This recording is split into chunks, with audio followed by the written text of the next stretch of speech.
Man, I was enjoying listening to your radio show. Oh, Glenn Beck? Yeah, is that who it was? Yeah, he scares you to death. It sounded pretty good to me. All right. Well, you can please tune in anytime. You can get us on the iHeart app on your phone. So, Perfect. It's a pleasure to be talking with Republican Congressman Austin Scott, representing Georgia District 8, right? The 8th District, so we run from the Florida line all the way up to just north of Macon and kind of straddle I-75. You're on the Armed Services Committee. One of the things I was worried about, Congressman Scott, is that we've got this budget that's just come out for the military. It looks like we got almost endless money to send to Ukraine, and I'm not opposed to that necessarily. But when our military budget comes out and the Air Force doesn't have the Combat Readiness Training Center here that trains just about every pilot in America and most of our NATO allies, and it's the best facility in the world, and we're just finishing up a $54 million, I think, state-of-the-art hangar that's going to open in September, and they say, well, it's not in next year's budget. We got a problem with that. And I think that, we'll be working hand-in-hand with Buddy Carter to fix that. We've already sent letters to them. We've made it clear to them that some of these reductions are not only not acceptable, but they just defy logic. And so why would you get halfway through the construction of a hangar like that and then turn around and stop it? It's coming from Biden administration that put together a budget, not revolving around the needs of the country with regard to national security. And I think what you'll see in a bipartisan manner is the House of Representatives actually put additional funds into the National Defense Authorization Act and the budget around national security, because the majority of the members on the Armed Services Committee, at least, are not near as liberal as or naive as Joe Biden is and his administration. And so I think you'll see a lot of things fixed. They also put in there, and this has not been widely reported, that they wanted to reduce by, I think it was somewhere around 450 personnel, special operations forces, and that's just extremely naive with regard to everything that's happening around the world today. So I expect you'll see the Armed Services Committee move in a responsible manner away from Joe Biden's irresponsible proposals. Well, just about everything this administration does seems to be irresponsible, Mr. Congressman. I mean, how do you explain the border being wide open and say, everybody else has to wear a mask and get vaccinated, but boy, we'll bring in 18,000 people a day, give them an iPhone, give them all sorts of benefits, and fly them anywhere they want to go, and no problem there. Not only that, let them vote in municipal elections, and this just totally defies logic. We lose about 100,000 Americans a year to drug overdoses. The vast majority of that comes from Central and South America. If you haven't been to a funeral of someone who you were close to because of a drug overdose, then you're certainly one of the fortunate ones in this country. It simply defies logic that you would allow this to continue to happen, and yet some way, somehow, these aren't even advocates. I don't consider them advocates on the left. They're just anti-American zealots that are insisting that there be no border security and that you continue to allow people who you don't know and things that you don't know what they are to come into this country. It defies logic. The wall needs to be built. We need to stop illegal immigration. I do think that there will, at some point, have to be a resolution for people who have been in this country since the time of their childhood. Mm-hmm. But continuing to invite people into this country illegally, which is effectively what the Biden administration is doing, it's just contrary to the interest of Americans. And candidly, the people who are getting screwed the most by the Biden administration in this are the people who immigrated to the country legally. Exactly. And you saw DHS Secretary Mayorkas just embarrass himself this week with all these ridiculous statements. And Mr. Congressman, if I hear one more time that, they inherited this mess that they were having to figure out, oh, please. It was a mess. It was a mess that was being cleaned up in a pretty effective manner by President Trump. It was better than what he inherited, and they have made it worse than it's ever been before in the Biden administration. Mm-hmm. We're talking with Congressman Austin Scott, representing Georgia's 8th District. Getting back to the CRTC, I was at least pleased when we went to Fort Stewart last week, and Senator Ossoff was there as they unveiled the new Abrams tanks. And he said that both he and Senator Warnock are on board with keeping that place open. Well, that's good. I appreciate their assistance in this one particular matter. Yes, sir. And to bring down the price of gas. Yeah, just not true. Everybody in America knows that. I mean, he immediately canceled the Keystone Pipeline. He then turned around and approved or remove the sanctions on the Russians pipeline, thinking that he could negotiate with Vladimir Putin.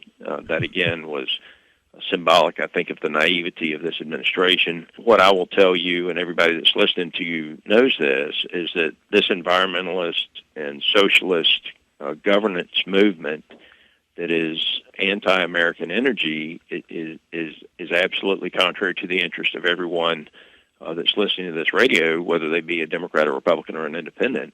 And if you look at countries like India, and I just got back from India. I was over there with a couple of members of the Armed Services Committee discussing the current situation with China and the Indo-Pacific rim. All of these, I shouldn't say all, because but a lot of these major U.S. corporations that are pressing, again, the anti-energy independence in the United States are spending billions of dollars building businesses in India.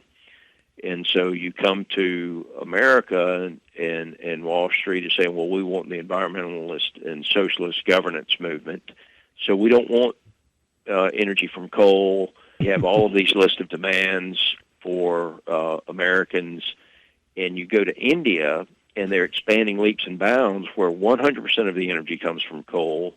Women have very few rights in that country, and it's literally against the law to change your religion in the country of India. Why is corporate America trying to put these rules and regulations on those of us in our country, and at the same time spending billions of dollars to grow in a country where the exact opposite is occurring? They're not moving in the right direction in the countries where Americans' Fortune 100 companies are moving their industries to. They're moving in the opposite direction. And so we need to be able to manufacture in this country. We need to be able to mine in this country. We don't need to be dependent on China or Russia or any other country for our critical minerals.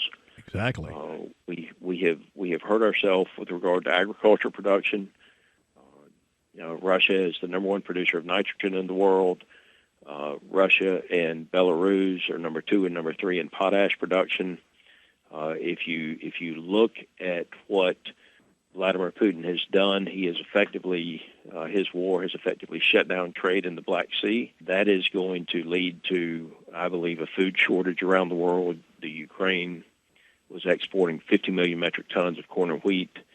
That's a lot of corn and wheat that was going into. A lot of it went into the UN World Food Program. A lot to pray for today, but there's a lot of pain coming from the lack of food that's going to be in the global food supply. Now, I think in America we're going to be able to walk into the grocery store and buy groceries. Now Biden is going to blame, and you're already seeing this. They're trying to blame the inflation in this country on Vladimir Putin. But this started long before this past December. I would remind you that Putin, this war is 60 days old, I think, and it will continue for a long period of time. But it's the mistakes that the Biden administration made that started the hyperinflation. They need to be honest enough not to blame it on what Vladimir Putin's done. And now, Congressman Scott, the buck stops everywhere except with them. You hear misinformation. Jen Psaki giving us all this song and dance about how it was Vladimir Putin's fault. Before that, it was Trump's fault. Before that, it was Coven's fault. It's never their fault. Obama did the same thing, right? How long did he blame every one of his problems on George W. Bush? He went into his second administration blaming the economy on George W. Bush, and now we've got inflation through the roof. We've got GDP growth down. People are struggling at the grocery store. They're struggling at the gas pump. Those two things are the end result of bad policy from this administration. And they jump-started the hyperinflation. The war started, and there's just a combination of mistakes that they've made that have put us in a very, very bad position. Yeah, and you've got Nancy Pelosi and her confederates that are saying there that it's the oil companies' fault, that they're the ones who are gouging America when they won't let them go after our own oil, and we're standing right on top of the world's biggest supply. It's just not true. And when they force it, think about this now. When they force this industry outside of the United States, the industry that they force to China and the industry that they force to India, and then some of it's by force and some of it's by some of the corporations that don't care about our country simply wanting to do it. They're moving our industry to countries that don't abide by the same rules and regulations that we do. If you're burning coal inside the United States to produce energy, at least you've got some rules and regulations on it, and it doesn't create as many emissions as it does in India.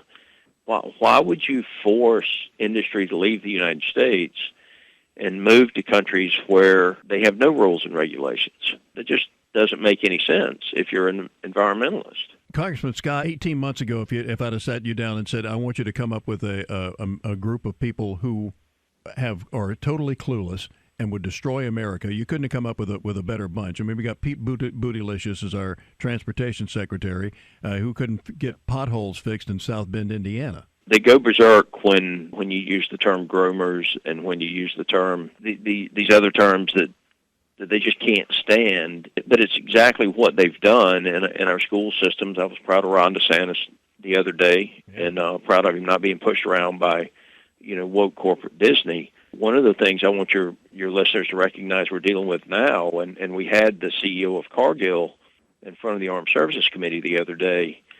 Cargill has literally moved to race-based pricing in their commodity purchasing. They have created a program where if you're a black farmer, they're going to pay you 6.5 cents a pound more in the cotton markets than they're going to pay any other farmer. And really? when I asked the CEO of Cargill, how they determined who they were and weren't going to pay what price, I mean, it's 100% based on race. And you can't do that in this country. And I would hope that the Democrats in this country would recognize that it's not just the Democratic Party that's trying to make us hate each other. It is corporate America that is engaging in things that everybody in this country, except for the most woke and groomed CEOs of the world, would know simply won't work. I mean, but we got one of the largest ag companies out there paying farmers a different price based on the color of their skin now. That's not going to work. And our farmers are having so much trouble as it is now, sir. That's right. Agriculture is Georgia's biggest export, our biggest industry.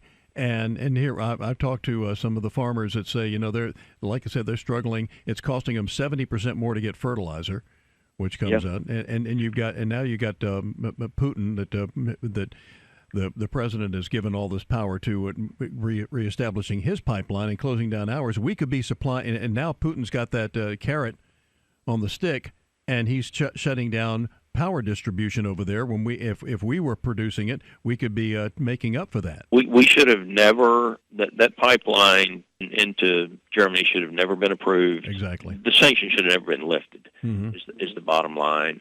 It is interesting. I will tell you, I was at NATO the Monday before Vladimir Putin started his war in the most recent war, I should say. I mean, he crossed the borders back years ago, and if you remember, it was Barack Obama that sent him blankets instead of rifles. Yeah, exactly. And had we helped the Ukrainians put up a fight back then, this might not have.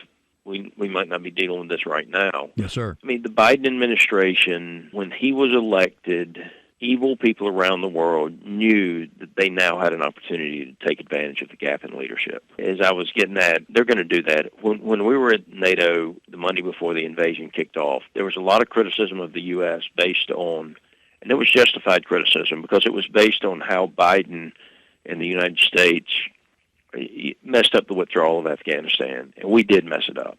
And not only did we hurt a lot of people who had been loyal to the United States in that country, but remember this, we had been fighting with a pretty big alliance, a big partnership of people from other countries in Afghanistan.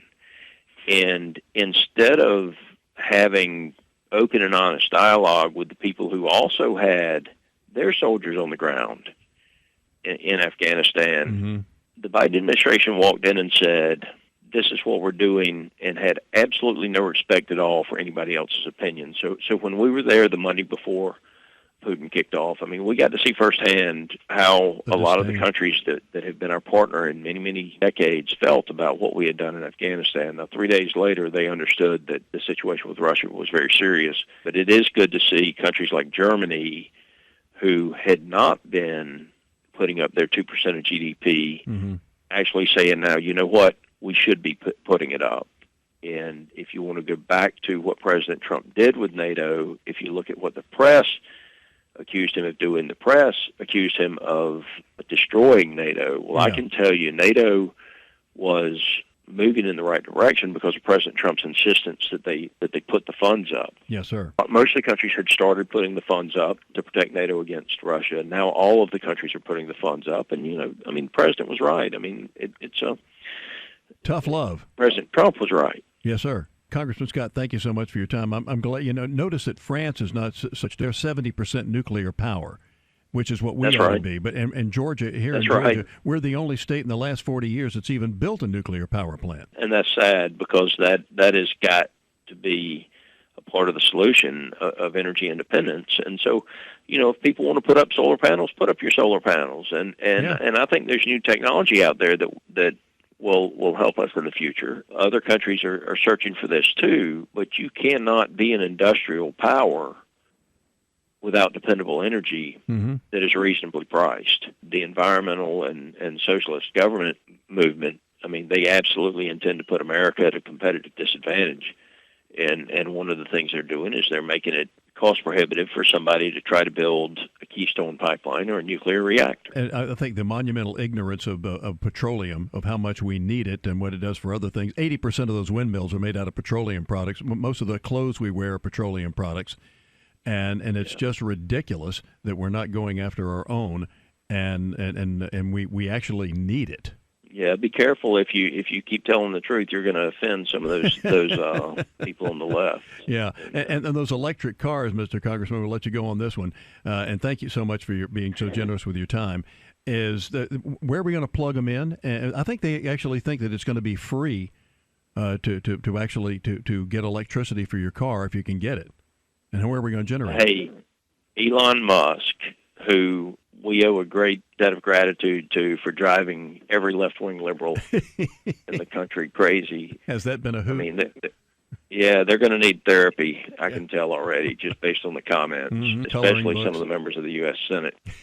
And he is probably the number one guy with regard to electric vehicles. Right? I mean, Tesla, he's the guy. Everybody else is following him. Exactly. And he says the technology is not there at this point, and we have to have petroleum. Everything you buy at the grocery store gets there with diesel. Yeah. And higher fuel prices mean higher food prices, and that's just a fact. And if it offends people, then I'm not even sorry. It's just the facts. Yeah, pretty soon that ice cream in Nancy Pelosi's freezers that cost more than my house is going to melt if you don't get it done. Yeah. Isn't it special that she has time to talk about things like that? Yeah, reality will strike them in the face at some point. Congressman Scott, thank you so much. It was a pleasure talking with you, and thank you for your time. Ron Stevens says, all right, hey. Man. You take care. You too. Tell them I said, have a great guy. Yes, sir, and you're welcome here anytime, sir. Please. All right, man. Thank you. Take care. Bye-bye.